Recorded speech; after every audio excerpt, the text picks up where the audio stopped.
प्रभू श्री ख्रिस्ताच्या नावाला पुन्हा एक वार धन्यवाद असो. प्रिय नाम येणाऱ्या आठवड्यामध्ये आपण पश्चातापाने क्षमाशील कशी असते हे या छोट्याशा व्हिडिओद्वारे, रोज येणाऱ्या व्हिडिओद्वारे शिकणार आहोत. आणि त्यासाठी जे वचन निवडलं होतं की पहिली योहान याचा पहिला ते 9वं वचन आम्हाला माहिती देतं की जर आम्ही स्वतःची पापे कबूल केली, पदरी घेतली, तर तो विश्वसनीय आहे म्हणून आपल्या पापांची काय करेल, आपल्याला क्षमा करेल आणि आपल्याला सर्व अधर्मापासून आणि नीतीपासून आपल्याला दूर राखेल. प्रियजनांनो, बायबलमध्ये असे अनेक वचन आहेत जे आपल्याला आपले पाप कबूल करून देण्यासाठी सांगतात, देवाजवळ आपलं पाप कबूल करण्यासाठी. प्रियजनांनो, स्तोत्रसंहिता 32:5 मध्ये दावीद आपले पाप कबूल करताना दिसतो.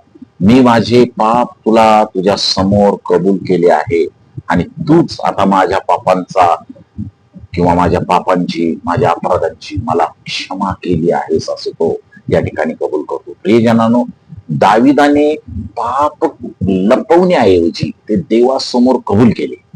दाविदाचं पाप गहन होतं, अंधारात झालं होतं, राजा होता, काहीही त्याला त्रास होणार नव्हता, परंतु देवाची भीती त्याला होती. राजाला कशाचा काय आलाय त्रास, परंतु देवाची त्याला भीती होती. मी जरी राजा असलो तर माझ्यापेक्षा मोठा कोणतरी आहे जो मला क्षमा करू शकतो.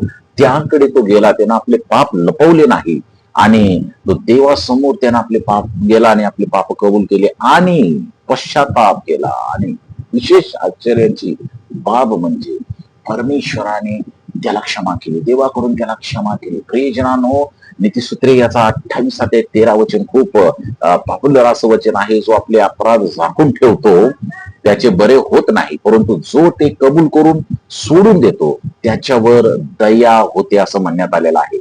खरा पश्चाताप म्हणजे पाप कबुली करणं हाच आहे.